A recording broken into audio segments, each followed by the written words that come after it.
Welcome to the Hawkcast, produced by the ViewPoint, bringing you a view of students' lives here on campus. I'm your host, Hunter Bergman, web developer and reporter with Josh Crim, editor-in-chief. This is episode 5, where we'll be talking with one of my friends from Colombia.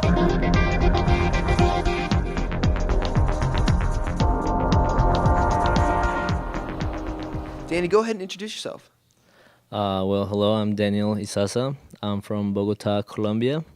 I'm 22 years old, and I grew up most of the time in Colombia. I've been here in America for about 2 years and a half. I've been playing soccer since I was probably 3 years old, and I'm still doing it here in Northeast Community College.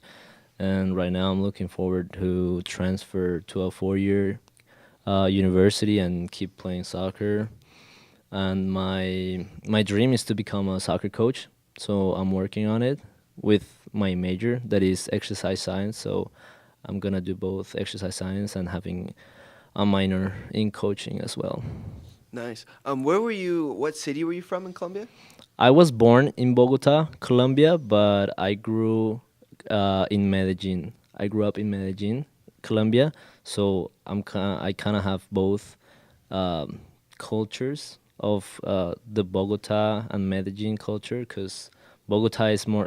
Bogota is the capital of Colombia, so it's a big city. There's a lot of people from everywhere, like from Colombia and from the world. Medellin is a smaller city, and it's like a warmer place, so it's quite different. What are a couple big, major different things like from the culture from you experienced like from there compared to like America? The first things that I clearly saw when I came here, like the first weeks I was here in Nebraska, is that first of all, how people greet each other, how they say hi. It's quite different. The food is a little bit different. We have like more traditional dishes, like uh, old, like from our natives, like they created those dishes. Um, I mean, there are some different things, but then, like for me, it didn't feel like a massive change, like culture. Like it didn't feel like a change for me. Like people like behave as we do. They work kind of like we do. So like for me, it really wasn't a big change coming here. What about the language barrier? Was that kind of hard to overcome? Well, for me, it wasn't really hard because I have been practicing English since I was probably since second grade. So do you learn it in your school?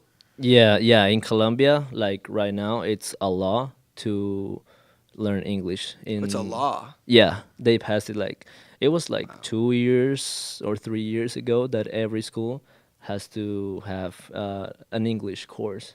So like in my school, the school I went, we started learning it since we were like first graders, second graders. So I've Wow. been So speaking language. what's the education system like? Like what are the opportunities you have like after high school?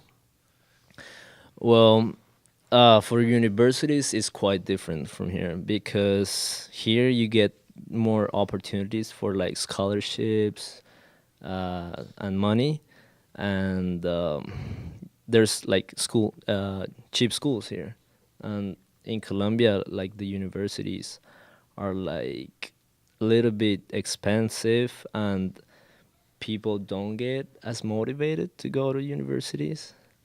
So that's one thing. And like the other thing I was thinking the other day is that like people here can get motivated to go to school because of sports. So like here college sports is a big thing. So We were talking to the Brazilians a little bit about that is, there they have an opportunity to either go play soccer or study. Here they can do both. yeah, exactly. That's why I came here. That's why I like the system of United States, because it's the only place in the world where you can play a sport and get academics at the same time. So that's why I came here to play soccer and get my bachelor's degree. So besides Nebraska, where in the United States have you been? Well, I have family in Miami, so that'll be in Florida. I've been to Atlanta, Georgia. I've been to Little Rock, Arkansas. That was 2 summers ago. I have been to Washington, D.C. I have been to New York. Um, Over here in the Midwest, well, Nebraska, I don't know. You don't count it. With the soccer team, we have traveled to Iowa, South Dakota, and Minnesota, In and Colorado. and Colorado. and Colorado. Yeah, I forget about that one. And then I have been also to Kansas City in Missouri. I have been to Huntsville in Alabama. You've been a little bit everywhere then, huh? Yeah. Yeah, Kind of get like the yeah, taste of like, yeah, everywhere. yeah. I mean, I've been fortunate to like go to all these places. I love traveling. Like that's one of my hobbies. Like I'm fortunate Where's to your do favorite that. place? Favorite place to go in the world? In the world, it's a hard question because I have been in Italy and I have been in New Zealand. They're both like very different cultures, very different So if you were gonna go on countries. vacation just to kick back, get away from everything, where would you go? Italy, for Italy. sure. Yeah, it's an amazing place. The environment, the people, the landscapes, the food. It's a great place to go on vacations. This coming summer, I'm also going back home, so it's gonna be nice to see my family. And for me, it's the most important thing in the world, my family. So I gotta go visit them. Yeah, we were talking about the last guest we had. He was talking about being very homesick. What is one way that you can overcome the homesickness?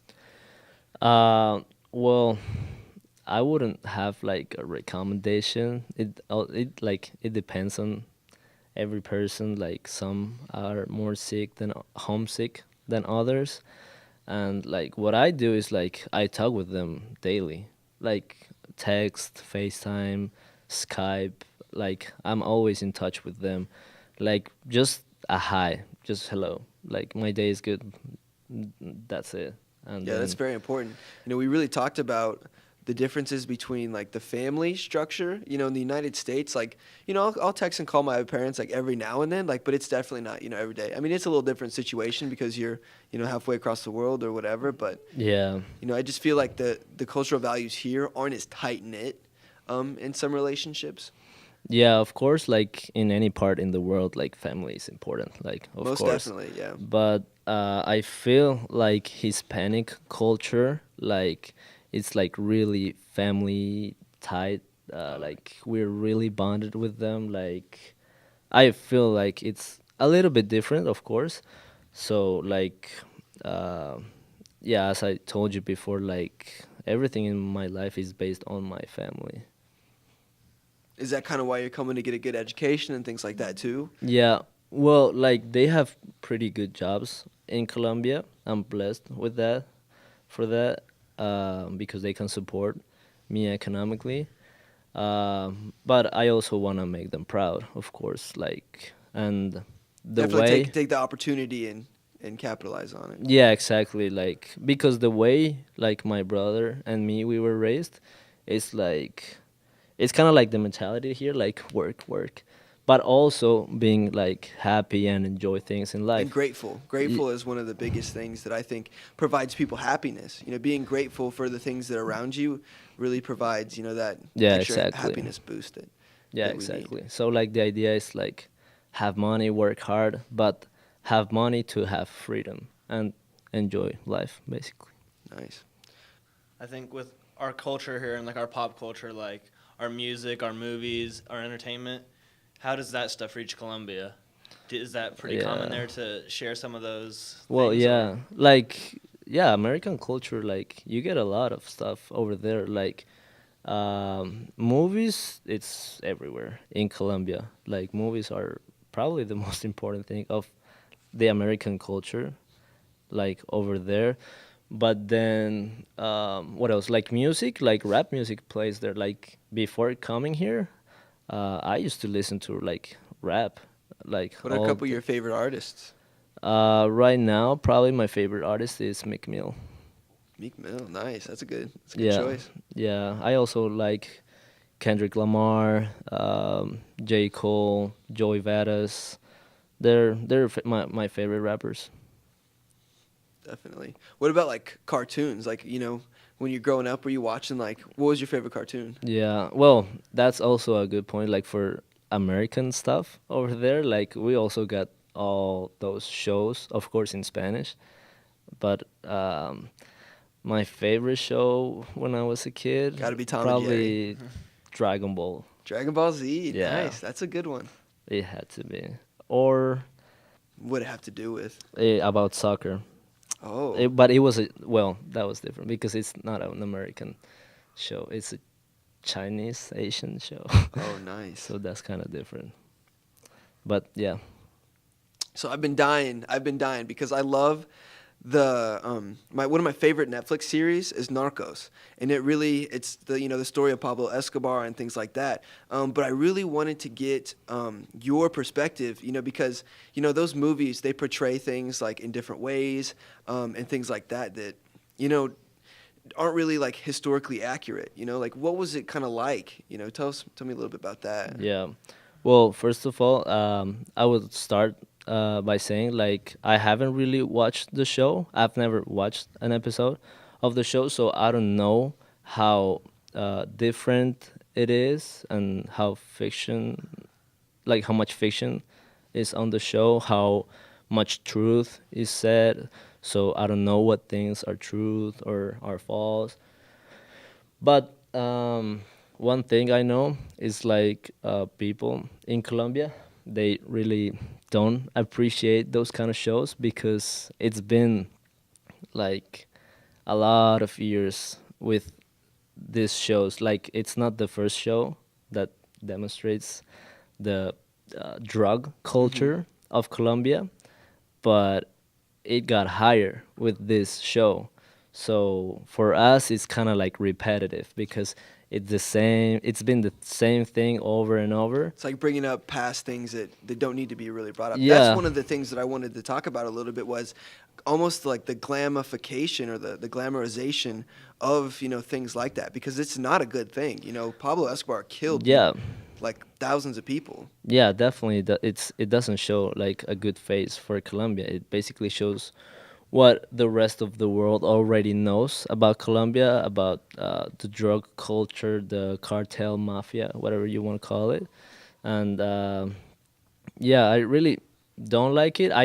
I can see somebody enjoying the show because of like fictional stuff and things like that. But that's what is selling Colombia to the world, and like it basically shows what a country can, how can it be seen just from the media basically. So it's kind of unfair. It's Not kind of showing the unfair. real Colombia. It's showing this side that Hollywood has wanted it to show, Yeah, and it's just really not the real Colombia.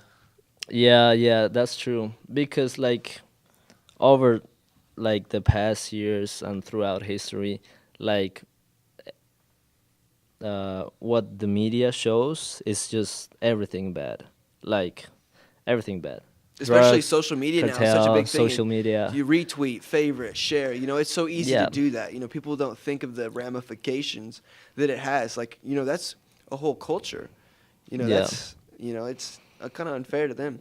Were you impacted in a big way, or was your family impacted in a big way from this? Well, I had an uncle. He passed away, and it was part because of Pablo Escobar. Because I think it was in 1989 where some of those groups, like armed groups that had Pablo Escobar, they took over the Congress and they killed some politicians over there, and one of them was my uncle. So he passed away in that situation. It's a very like famous situation in Colombia. Yeah, because they basically, he was like the president at one point, or what Yeah. do you call it? Is like the prime minister? Who like? Wasn't Pablo Escobar? No, he never was involved in any For some reason, politics. see on Narcos, it shows him rising to the fame politically, the power politically. Oh, really? Wow. Yeah. So I'm not sure if that was a thing or. Well, no, that's not true. Like he never had. He had some influence in like lower, Local governments. no, not Oh. local governments. Like he helped like poor people. He had influence. Of course he had the money. So with money you control the world. Yeah, he had so much. I mean, he had. What I read He this was the like, richest guy in the world for some years. Well, and we don't honestly know how much money he actually made too. There's no there's not like a ledger that says he made X amount of money. I mean, Yeah. he had to burn millions of dollars to stay alive at one point. Yeah, well, one thing was the money and like territories and like cars. There's still territories in Colombia that are from Pablo, but they're used for other things. Like where he used to live, it's now a zoo.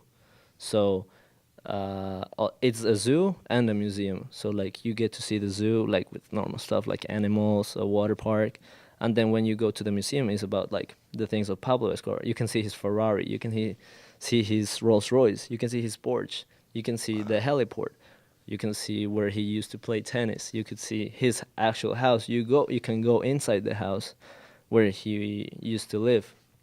So like Now, how did they portray him? Do they portray him as kind of, somebody who was like had a lot of power, but like a negative thing, or do they have like a negative connotation on it, or? Well, like for us, of course, it's all negative, but then it's part of our history, so we cannot forget about history. So it's like for people that probably don't know, like they go there because there's like news, magazines, articles, so they can read more about the past because And learn from it. yeah, exactly. You cannot forget about the past. So that's one thing. Most definitely. Yep. You said you went to New Zealand and Italy. Yep. How long were you there, and why were you there? Just for vacation, or is it? Well, first I went to Italy. No, first I went to New Zealand. My bad. Because my brother used to live in New Zealand, so he used to live in Auckland, that is part of the Northern Island. So I was there, yeah, basically for vacations for about 1 month. So for me, it's the best country in the world. They have a Definitely. lot of weird animals. Kiwis. Yeah, Yeah. yeah, their Tasmania. landscape, their food, the people are really nice. Then you can, what I also like about New Zealand is the religious culture, like the Samoans, like how they are in touch with their past, with their ancestors, and how they can get in touch with like there's not like spirits, but how can I say it? Some greater force. Yeah, exactly.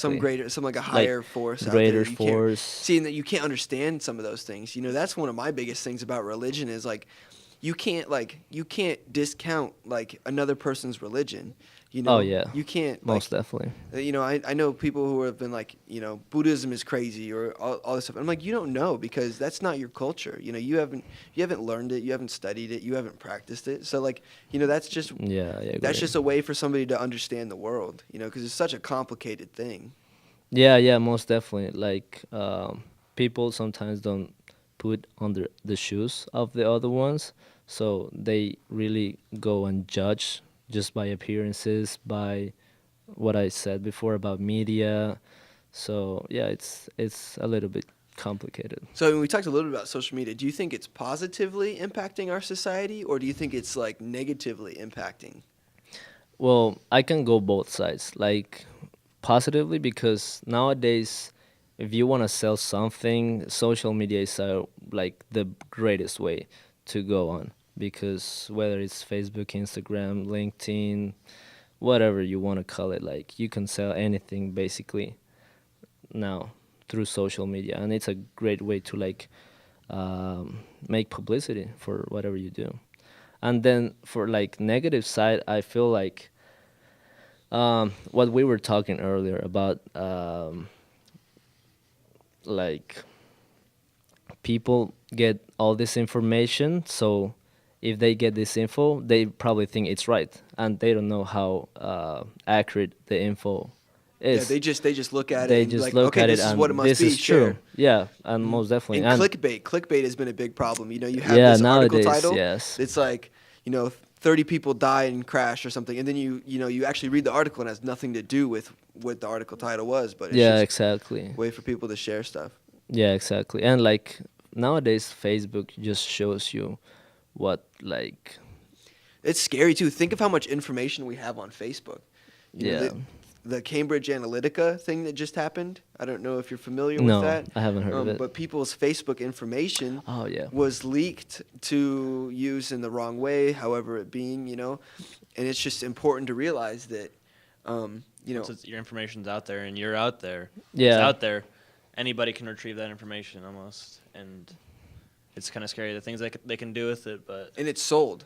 You're a price tag. You're what age you are, what demographic you are. That's sold to companies. Your name and stuff is encrypted, but you're still your whole your whole profile is sold.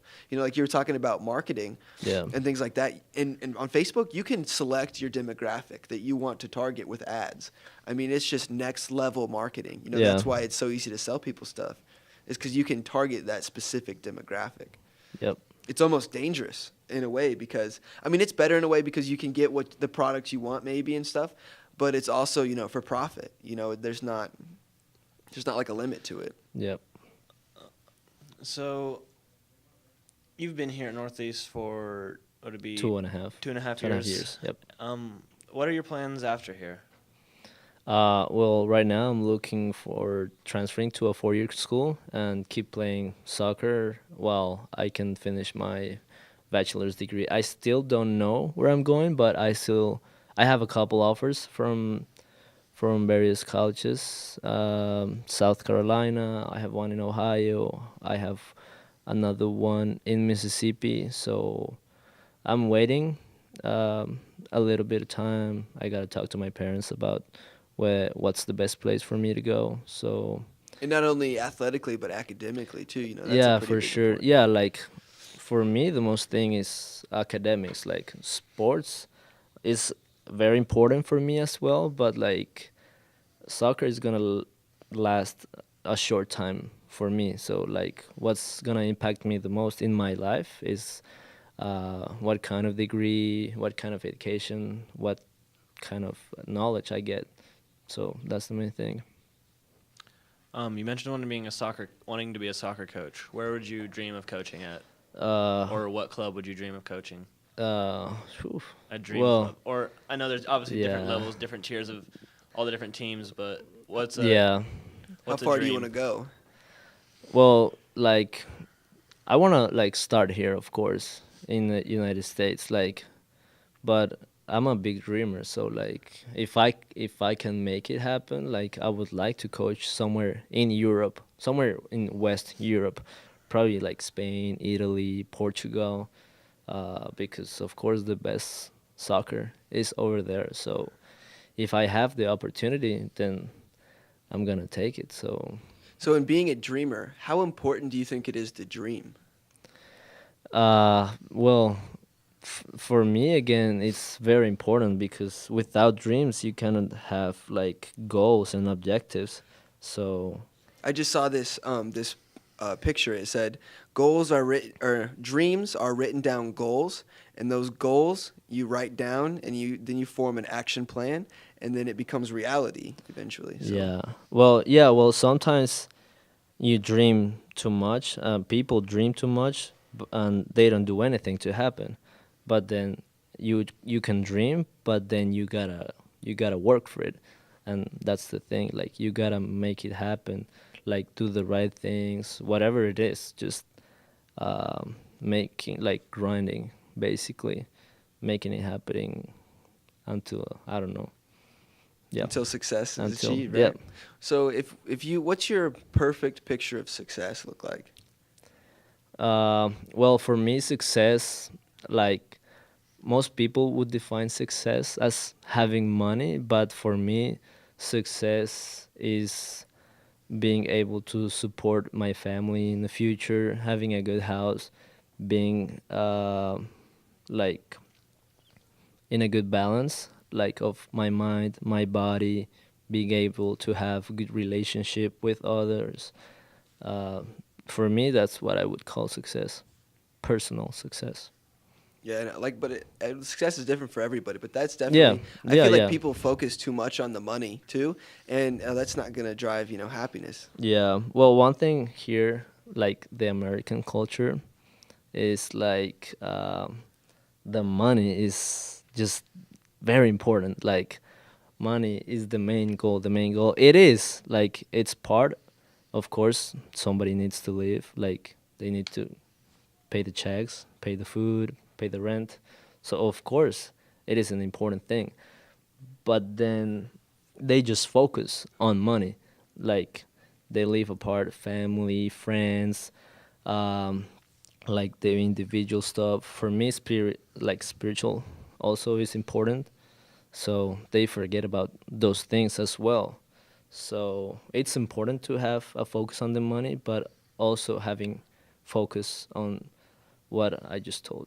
Money should probably be like a byproduct of it. If you want to make a lot of money, but what if you want to help a lot of people? And then if you help a million people, Then and maybe it's like a $10 product or something. That's $10 million or whatever. yeah, well, I like people that are like rich and they also give to society, to like poor kids, or go to different countries and give like food, water, just like with the intention to help somebody else. Yeah, give to the world what you take from it. Yeah, exactly. That's very important. Nice.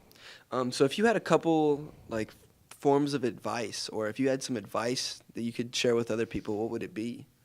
About Anything like Or maybe even students trying to come here and succeed in America, maybe from Colombia or just other parts of the world.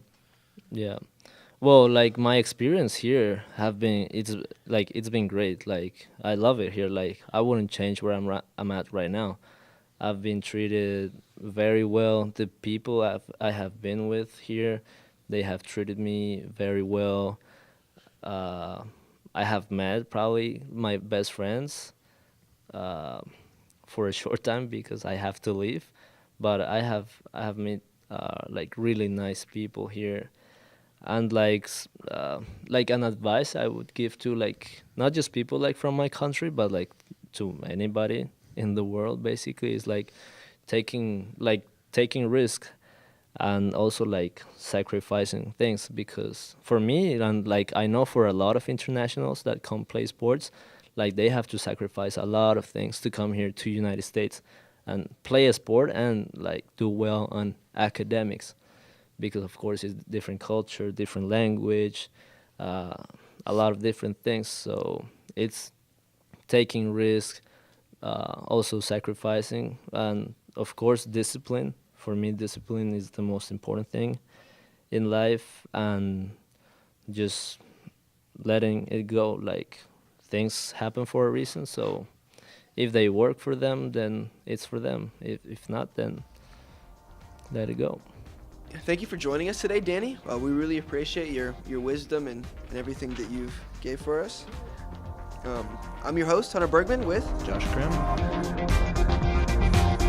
If you're interested in finding more out about The Viewpoint, check out our website, anyviewpoint.com, and follow us on Facebook, Twitter, and Instagram. Also, check out our YouTube channel at The Viewpoint. Danny, where can people find you on social media? They can find me on my Instagram at DANISAZA. Thanks for joining us. Yeah, thanks for having me.